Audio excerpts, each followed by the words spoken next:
नमस्कार दोस्तों, स्वागत है आपका हमारे यूट्यूब चैनल आरबी स्टडी में। तो दोस्तों, आज हमारा टॉपिक रहेगा सिंधु सभ्यता, जो कि सभी कॉम्पिटिटिव एग्जाम में महत्वपूर्ण रहेगा। इसी के साथ हम क्लास की शुरुआत करते हैं और ये एक रिवीजन क्लास रहेगी जिसको हम जल्दी जल्दी करेंगे। तो पहले क्वेश्चन से हम शुरू करते हैं।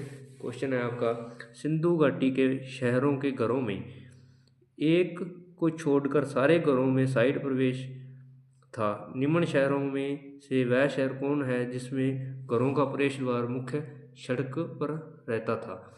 मतलब कि सिंधु घाटी के जो घर थे ना, वो सड़कों की ओर नहीं थे, सड़कों से पीछे की ओर खुलते थे दरवाजे उनके।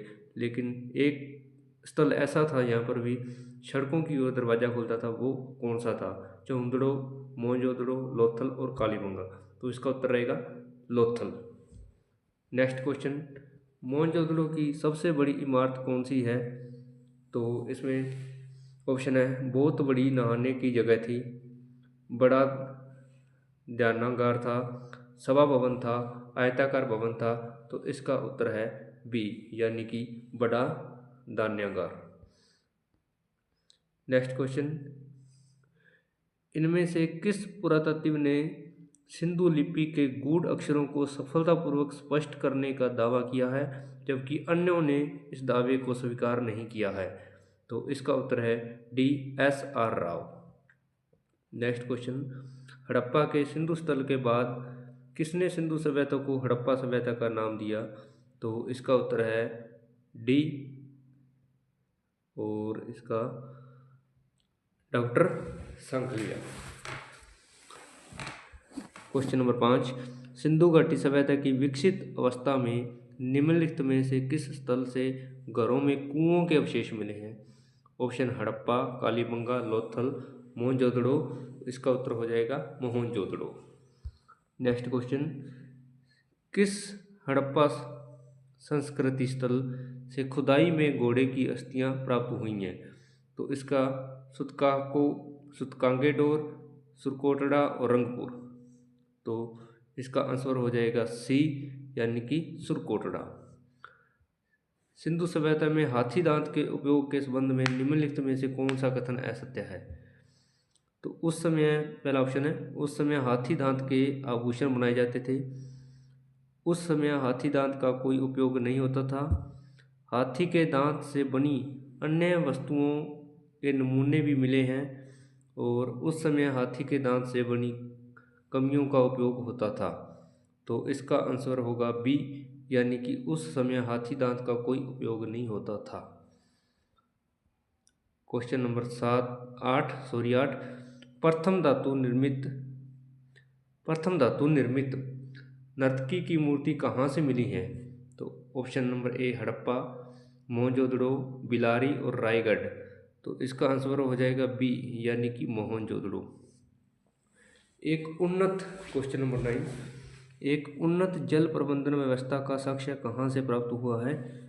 एक उन्नत जल प्रबंधन व्यवस्था का साक्ष्य कहाँ से प्राप्त हुआ जाता है? इसका उत्तर आलमगीरपुर, धोलावीरा से, कालीबंगा से या लोथल से। तो इसका आंसर आ जाएगा बी, यानी कि धोलावीरा से। क्वेश्चन नंबर 10, युग्म समाधान का साक्ष्य कहाँ से प्राप्त हुआ है? राखीगढ़ी, लोथल, हड़प्पा, मोहनजोदड़ो।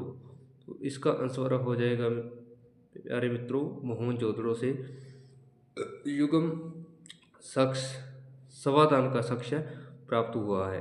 क्वेश्चन नंबर 11, किस पशु के अवशेष से सिंधु घाटी सभ्यता से प्राप्त नहीं हुए हैं? किस पशु के अवशेष सिंधु घाटी सभ्यता से प्राप्त नहीं हुए हैं? शेर के, घोड़े के, गाय के या हाथी के? इसका आंसर हो जाएगा सी, यानी कि गाय के अवशेष प्राप्त नहीं हुए हैं। क्वेश्चन नंबर 12, हड़प्पई शीलों का सर्वाधिक प्रचलित प्रकार कैसा है?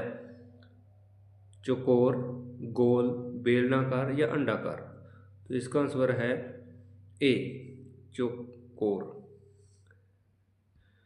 और क्वेश्चन नंबर 13, पक्की मिट्टी के बने हल के प्रतिरूप कहाँ से प्राप्त हुआ है?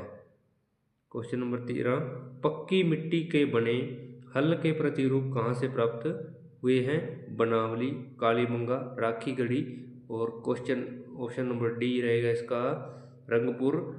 इसका आंसर है क्वेश्चन नंबर 13 का है ए यानी कि बनावली। क्वेश्चन नंबर 14, आमरी संस्कृति कहाँ पनपी? कच्छ क्षेत्र में, अफगानिस्तान, बलूचिस्तान, सिंध।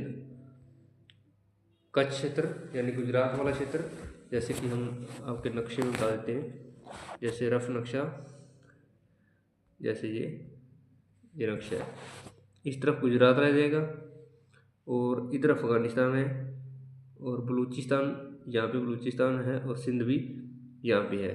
तो इसने पूछा है आमरी संस्कृति कहाँ पनपी है? तो आमरी संस्कृति पनपी है ऑप्शन नंबर डी इसका सिंध में। यहाँ पर आमरी संस्कृति सिंध में पनपी है। और अगला क्वेश्चन, हड़प्पा संस्कृति की बहुसंख्यक मोहरें किससे निर्मित है? पक्की मिट्टी से, प्रकाशित वस्तु से, और या फिर हकीक से, या फिर सेल खड़ी से। तो इसका आंसर हो जाएगा क्वेश्चन नंबर 15 का आंसर है भाई डी यानी कि सेल खड़ी से। ओके। और क्वेश्चन नंबर 16, निम्नलिखित में से कौन सा एक हड़प्पई नगरों का सर्वाधिक महत्वपूर्ण लक्षण है? विशाल आकार, विशाल इमारतें, योजनाबद्ध विन्यास या चौड़ी सड़कें। कौन सा लक्षण है? विशाल आकार, विशाल इमारतें, योजनाबद्ध विन्यास और चौड़ी सड़कें। तो इसका आंसर है सी, योजनाबद्ध विन्यास। इसका आंसर है सी, योजनाबद्ध विन्यास। हड़प्पा सभ्यता में भवनों का निर्माण किससे किया गया था? ग्रेनाइट से। ऑप्शन नंबर बी, जले हुए ईंटों से। ऑप्शन नंबर सी, संगमरमर से और सैंडस्टोन से। तो इसका आंसर है बी, जले हुए ईंटों से। नेक्स्ट क्वेश्चन, इनमें से कौन से वैदिक देवता पशुपति महादेव की हड़प्पा धार्मिक विधि से विकसित हुए हैं? Prajapati, option number B Rudra, option number C Vishnu, option number D Pushan. तो इसका आंसर हो जाएगा ऑप्शन नंबर बी यानी कि रुद्र। ठीक है दोस्तों, और नेक्स्ट क्वेश्चन की ओर चलते हैं हम। भारत में हाल ही में खोजा गया कौन सा नगर है? लोथल, कालीबंगा, धोलावीरा, बनावली। इनमें से कौन सा नगर है जो हाल ही में खोदा गया है? तो इसका आंसर आ जाएगा ऑप्शन नंबर सी, धोलावीरा। और नेक्स्ट क्वेश्चन, हड़प्पा के भग्नावशेषों में सबसे पहले किसका ध्यान गया? चार्ल्स मेर्सन का, डॉक्टर सानी का, एम व्हीलर का या एम एस वत्स। इसमें option number B, option number रहेगा अपना 20 का क्वेश्चन नंबर 20 का option A, option number A रहेगा।